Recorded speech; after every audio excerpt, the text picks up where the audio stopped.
देखिए आपकी किताब में एक क्वेश्चन है। क्या है? उदाहरण 5 एग्जाम्पल नंबर 5 है ना। एक समतल जमीन पर खड़ी मीनार की छाया उस स्थिति में 40 मीटर अधिक लंबी हो जाती है। उदाहरण 5 देखिए, जब सूर्य का उन्नयन कोण 60 डिग्री से घटकर 30 डिग्री हो जाता है, अर्थात छाया के एक सिरे से मीनार के शिखर का उन्नयन कोण 60 डिग्री है और डीबी छाया की लंबाई है, तब उन्नयन कोण 30 डिग्री मीनार की ऊंचाई ज्ञात करोगे। इसमें क्वेश्चन समझाया है इसने, जो बाद में दे रखा है। तो ये मीनार की ऊंचाई ज्ञात करो। मेन क्वेश्चन है कि सूर्य का उन्नयन कोण 60 डिग्री से घटकर 30 डिग्री हो जाता है, ठीक है ना। तो छाया की लंबाई कितनी अधिक हो जाती है? 40 मीटर, ठीक है। अब देखो सूर्य का उन्नयन कोण क्या हो रहा है बेटा? घट रहा है।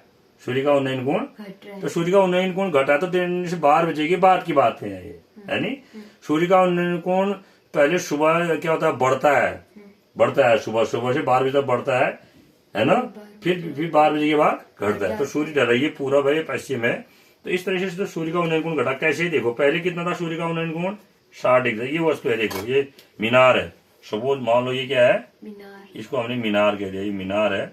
अब इसका उन्नयन कोण ये सूर्य है, ये वस्तु है। उन्नयन कोण कैसे बनेगा? ये हमारे पास क्या है? जमीन है। ये क्या है? जमीन है, भूमि जो भी आप कहते हैं, ये जमीन है।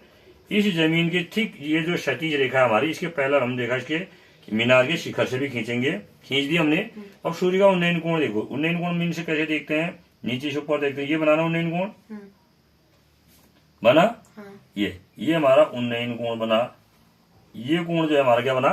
उन्नयन कोण। कितना डिग्री है?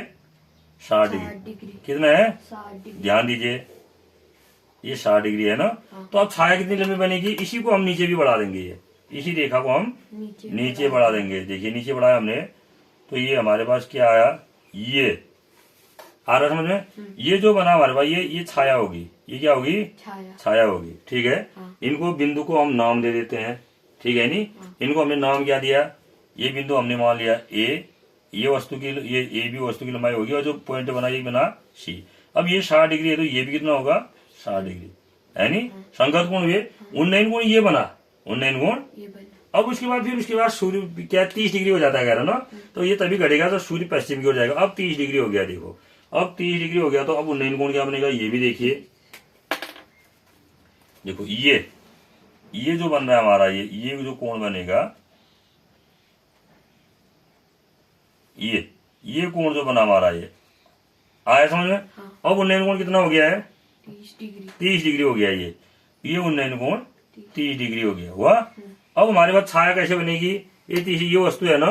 तो छाया अगर हम देखें, इसी रेखा को हम पीछे को बढ़ाएंगे। देखो इसी को हम पीछे बढ़ाएंगे, ग्राउंड तो बढ़ाएंगे। तो ये हमारी छाया होगी।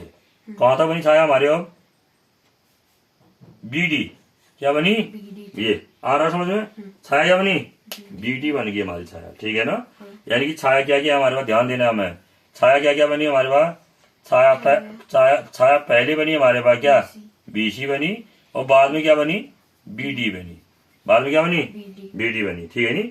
अब ये जो छाया है वो क्या है? कह रहा है 40 मीटर अधिक लंबी हो जाती है। दैट मीन्स अब कहे कि ये भी क्या कह रहा है कि जो बीडी है वो बीसी से कितना अधिक है? 40 मीटर है। ये भी कह रहा है, ये ध्यान रखना आपको, ठीक है। तो ये पूछ क्या रहा है? वस्तु की लंबाई, मीनार की ऊंचाई ना। यानी कि ए भी पूछ रहा है। क्या पूछ रहा है? ये पॉइंट हमने ए कह रखा है, ध्यान देना। ये पॉइंट क्या है? बी है। और ये देखो अब कैसे निकालेंगे? बहुत सरल हुआ है ना सरल। कैसे? पहले हमारे पास पहले हम क्या मान लेते हैं? बीसी और ए बी और बीसी में संबंध निकाल लेते हैं। ए बी और बीसी में संबंध निकाल लेते हैं, ठीक है ना। कैसे? देखिए कुछ इसको एच मानने की जरूरत नहीं है। मान भी सकते हैं, नहीं भी मान सकते हैं, ठीक है ना। आपने मान लिया, चलो सपोज करो ये ए बी, हमने क्या मान लिया? मान लेते हैं, हमने लिखा माना ए बी बराबर एच। ए बी बराबर कितना मान लिया? एच माना हमने, ठीक है नी। और बीसी बराबर ए बराबर एच माना, यानी कि ए बी है क्या? मीनार की ऊंचाई, ठीक है ना। मीनार की ऊंचाई है, ठीक है नी। और फिर हम क्या करेंगे? 60 डिग्री उन्नयन कोण पर, 60 डिग्री उन्नयन कोण पर छाया क्या बन रही है? छाया बराबर बीसी, ठीक है। और घटकर 30 डिग्री हो गया नी।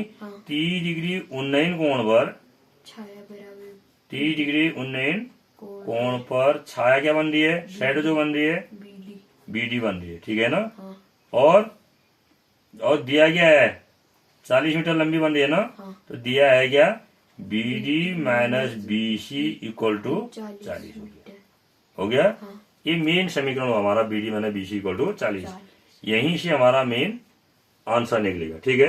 अब हम क्या लिखेंगे, त्रिभुज ABC में देखिए, अब त्रिभुज ABC में, ठीक है। इस त्रिभुज ABC में देखिए, ये आपके पास कोण है, लंब है या आधार है ना। तो यह क्या हो जाएगा, tan 60 डिग्री, tan 60 डिग्री इक्वल टू क्या होगा, परपेंडिकुलर अपॉन बेस वही लंब बट्टे आधार। लंब क्या हुआ 60 डिग्री के लिए AB है ना। हाँ। आधार क्या है BC है ना। हाँ। आधार क्या है BC BC है। तो tan 60 डिग्री का मान √3 होता है। AB का मान, AB का मान, चलो आप AB रखो, कोई जरूरी नहीं है एस रखना, ठीक है। हमने एस लिखा है, जरूरी नहीं है, हम AB रख देते हैं, ठीक है। और अपॉन BC का मान BC रख दीजिए आप, ठीक हो गया। तिरछा गुणा कर देंगे, जरूरी नहीं है एच एक्स से रखा है, कोई बहुत जरूरी नहीं है, इससे कंफ्यूज हो जाएगा आपको। तो AB बराबर क्या हो जाएगा सीधे, BC √3, BC √3 ये आया। AB इक्वल टू BC √3, इसको मान लिया हमने समीकरण नंबर 2। पहला इसको माना है। अब निकाल देना हमने AB इक्वल टू BC √3। अच्छा, उसके बाद फिर क्या कह रहा है BD। अब BD वाला अभी ये एंगल ऑफ एलिवेशन 30 डिग्री है, तो ये भी कितना होगा 30 डिग्री होगा, होगा नहीं होगा।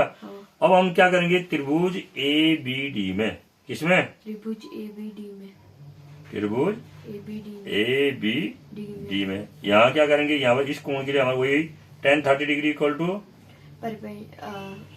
वही लंब बट्टा आधार होता है। लंब कितना है बेटा इसमें, AB है, आधार क्या है हमारे पास BD है ना। tan 30 डिग्री का मान कितना होता है बताओ, 1/√3 इक्वल टू AB का मान AB है और BD का मान BD रखा हमने, रखा ना। तो यहाँ से अगर हम देखेंगे तो BD इक्वल टू कितना हो जाएगा, BD इक्वल टू AB √3 हो जाएगा। AB √3 आ रहा है समझ में। अब क्या कह रहा है, AB √3 आ रहा है। अब ध्यान दो AB इक्वल टू कितना है यहाँ पर, BC √3 है। इसको भी हम जो है, इसको समीकरण नंबर, ये तो 2 है हमारे पास, इसको समीकरण नंबर क्या मान लिया हमने, 3 मान लें। समीकरण 2 का मान समीकरण 3 में रख दो, ठीक है नहीं। समीकरण 2 का मान समीकरण 3 में रखने पर क्या हो जाएगा, BD इक्वल टू कितना आएगा अभी हमारे पास, यहाँ से AB का मान कितना है, BC √3। ये देखो BD का मान AB √3 है ना। और AB का मान कितना है, BC √3। BC √3 लिख दिया ना हमने। और बाहर क्या है, और √3 है ना। तो BD इक्वल टू कितना आया हमारे पास, 3BC। कितना आया, 3BC आया नहीं BD का मान। BD का मान कितना आ गया, 3BC आया ना।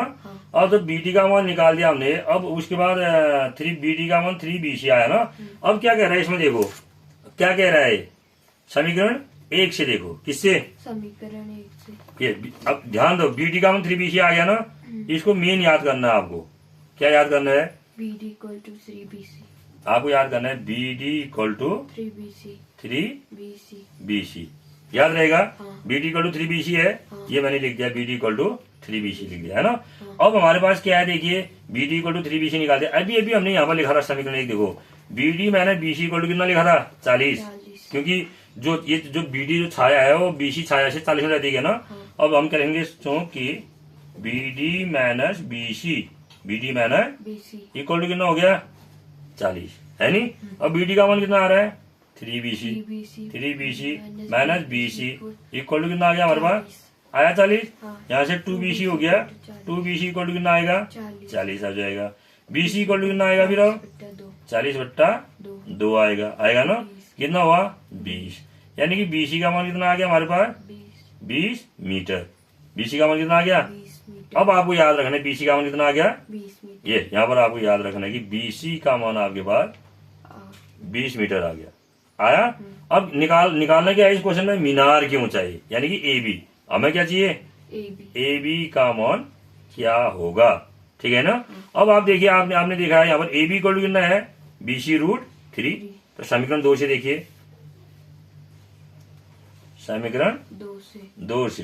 क्या है समीकरण 2 में? ध्यान दीजिए, समीकरण 2 में क्या है? ये है आपके पास समीकरण 2, AB equal to B A B equal to B C root 3, A B equal to B C root 3 है ना। हाँ तो या A B equal to B C का मान कितना है? 20 20 है, तो 20 रूट 3 मीटर। और ए बी क्या है बेटा? AB मीनार ए बी क्या है? मीनार की ऊंचाई है, तो इसको हम लिखेंगे मीनार की ऊंचाई। मीनार की ऊंचाई ऊंचाई कितनी आई हमारा? मीनार की ऊंचाई बराबर 20 ए बी है ना, हाँ। और ए बी का मान 20 20 रूट 3 मीटर। मीटर। क्लियर? आ रहा समझ में? तो चित्र मतलब आप सूर्य का उन्नयन कोण का मतलब समझे? सूर्य का उन्नयन कोण अगर आपको दिया है तो छाया कैसे बनेगी, समझ गए ना? ये अब तो सूर्य आपने देखा होगा दिन में ठीक सूर्य जब कहाँ पर होता है?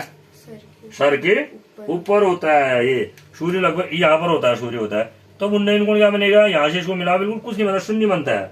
इसीलिए आदमी जब जो है ठीक सूर्य सर के ऊपर होता है, उसकी छाया कैसी दिखती है? नीचे दिखती ही नहीं है, खाली छोटा सा दिखेगा, ठीक ना टाइप का नहीं।